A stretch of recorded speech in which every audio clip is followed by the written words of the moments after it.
Oh, hello. Didn't see you there. I'm Brian. Why yes, this is a new suit. Thanks for asking. But enough about me. Becca and Susan, to my left, are identical twins. Cute, huh? They've just turned 4, and they look almost exactly identical, right? I'm Susan. And I'm Becca. But watch what happens as they grow older. Will they always remain so similar in appearance? Let's take a look.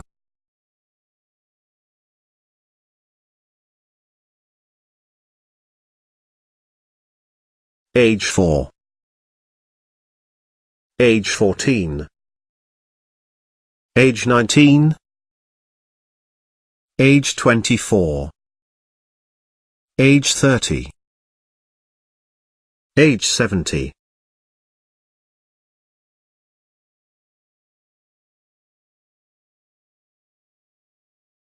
Did you spot all those differences?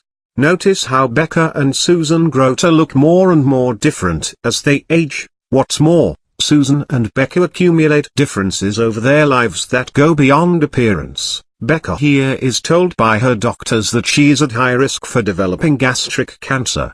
It is almost a certainty at age 70.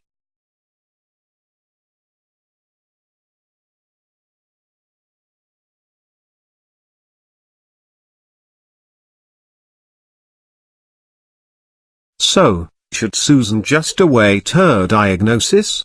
There have been no indications that she will develop the same cancer. Golly. How could it be that these twins are so different, if they have the same DNA?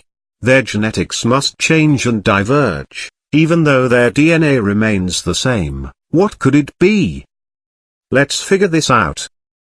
Ah yes. I've got it. Epigenetics. But before we get into that, let's talk about how exactly these twins were born. How are identical twins like Becca and Susan formed? During fertilization, 2 sets of chromosomes, one from each parent, combine to form an embryo. Identical twins are formed through a division of the embryo that forms 2 clones. As you can see here, after the sperm has fertilized the egg to form a single zygote, their zygote develops into 2 separate embryos. Thus, identical twins are also known as monozygotic twins. Now back to epigenetics. What is it? Ah, yes. Just as my feet were beginning to tire. Thanks. Epigenetics is the study of heritable changes that are not caused by changes in the DNA sequence. So how does epigenetics work? Why don't we use a computer as an analogy? Consider a computer and all of its hardware. These are all the things we see working, but without software-like applications, operating systems, and programming behind the operating systems, the hardware could not function. The software tells the computer how to work, when to work, and to what extent it should work. A person's genome is like the computer hardware, and a person's epigenome is like the software, telling the genome how to work and how much to turn on. Now, what factors affect epigenetics so that it can determine Becca and Susan's differences? Diet, differences in physical activity, exposure to toxins, stress, and infections. Let's take a look at how few environmental factors might differ in the lives of these twins. Diet. Physical activity.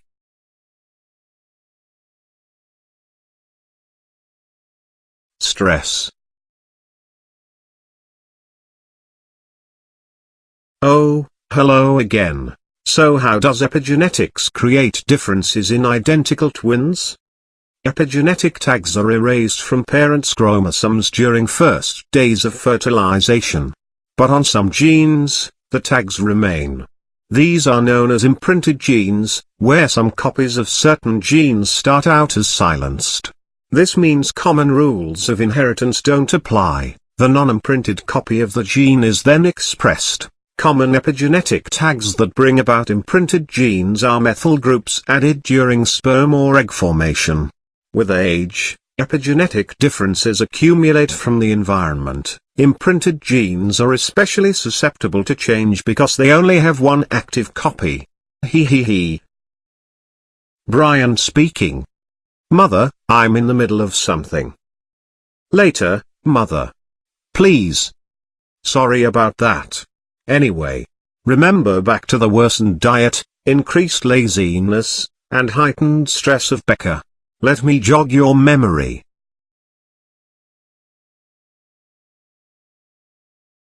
Well, nutrition and stress are two environmental factors that can have large impacts on our epigenetics. As I mentioned before, epigenetic tags called methyl groups can silence and activate genes. Becca's diet was lacking methyl, which is what put her at high risk for gastric cancer. The lack of methyl in Becca's diet left tumor suppressor genes silenced and activated oncogenes, which are genes with the potential to cause cancer. Sad face. A diet with sufficient methylation would have more likely suppressed a tumor and lowered Becca's risk of gastric cancer significantly. A methyl insufficient diet, as you saw, is loaded with trans fatty acids, hydrogenated oils, and simple carbohydrates. So what's the moral of this story? Primarily, Becca ought to learn to like salad, but also, people have a responsibility for their own epigenomes and those of their children, since they are both changeable and inherited. To finish up, let's take a look at some real-world examples.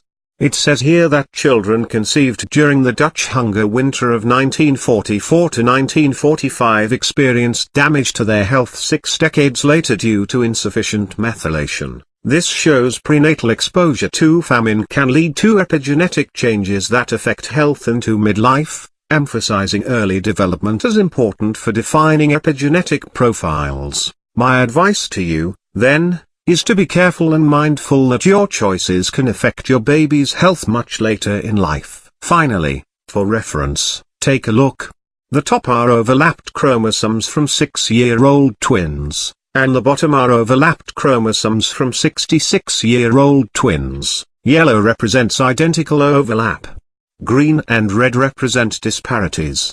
This should make sense now that we understand how epigenetics changes with age. Well, thanks for watching. Hope I've been tolerable. Cheers.